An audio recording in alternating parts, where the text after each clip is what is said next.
ये जो pre coordinate indexing system है वो कई बार पूछा जा चुका है। तो ये पेज नंबर 99 पे है। कितना खोला मैंने, 92। ये तो प्री कोऑर्डिनेट वाला कई बार पूछा गया है, ऐसे प्री कोऑर्डिनेट करके ही।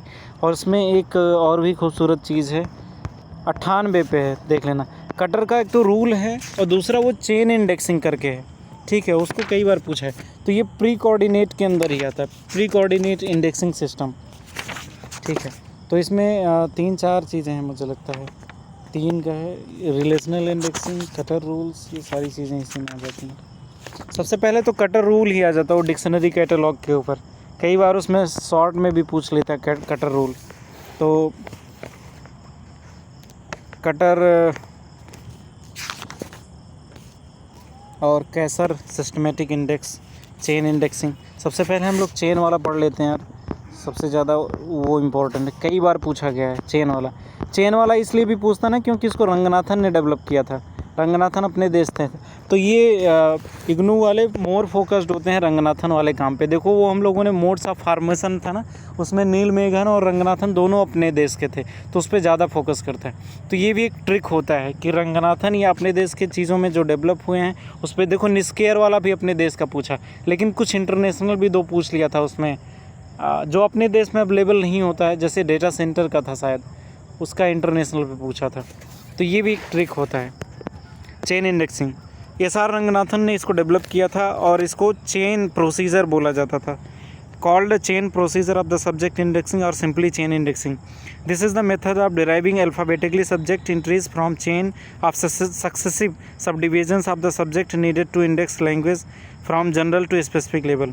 दरअसल ये अल्फ़ाबेटिकली एंट्रीज होती हैं और ये जनरल से स्पेसिफिक लेवल तक हम इसमें जाते हैं, चेन की तरह जुड़ा होता है एक दूसरे से, ठीक है। And procedure for deriving class index entry which refers from class to class number and more mechanical work. तो इस तरह से इसको ये चेन इंडेक्सिंग होता है जो क्लास से क्लास एक दूसरे से जुड़ा होता है। चेन मतलब होता है कड़ी, चेन मतलब refers to modulation sequence of the sub class of the isolates. जो कॉलन क्लासिफिकेशन था ना, अब रंगनाथन ने दिया है तो कॉलन क्लासिफिकेशन भी इन्होंने ही दिया था। तो ये सब चीज़ें उसी से आई है, कॉलन क्लासिफिकेशन बनाते समय ही इनके दिमाग में आया था। तो ये जो सब क्लासेस और आइसोलेट्स इन लोगों ने यूज़ किए थे, उसी के जो जुड़ाव होता है, उसके जो मॉड्यूलेशन सीक्वेंस है, उसी को चेन बोला इन लोगों ने। देखो यार स्टेप्स कौन कौन से होते हैं, नीचे दिया है। सबसे पहले classify the subject of the document. Subject का, डॉक्यूमेंट का सब्जेक्ट क्या है, रिप्रेजेंट क्लास नंबर, ठीक है, क्लास नंबर करेंगे। तीसरा लिंक शॉर्ट्स फॉल्स, उसमें क्या क्या लिंक हैं, क्या क्या फॉल्स हैं, क्या क्या शॉर्ट्स हैं, उसको हम लोग हटाएंगे। फिर derive specific subject heading, specific subject heading derive करेंगे। डिराइव सब्जेक्ट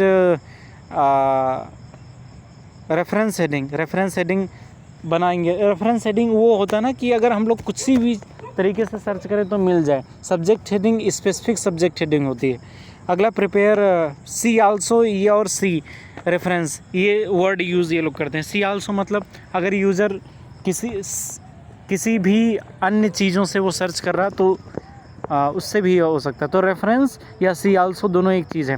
प्रिपेयर सी, सी में क्या होता है कि रेफरेंस टू ईच अल्टरनेटिव और सिनोनिम्स, इसमें सिनोनिम्स और एंटोनिम्स हर चीज़ आता है, ठीक है।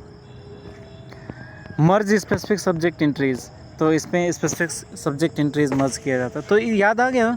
सबसे पहले क्या करते हैं, classification of subject, represent class number, determine link, फिर डिराइव स्पेसिफिक सब्जेक्ट, रेफरेंस, ये सब चीज़ें होती हैं।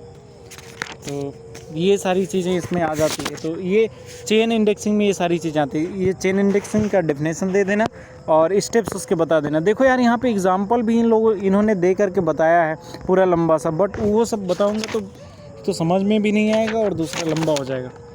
तो ये थोड़ा सा ये चेन इंडेक्सिंग वाला हो गया, इम्पोर्टेंट है, देख लेना।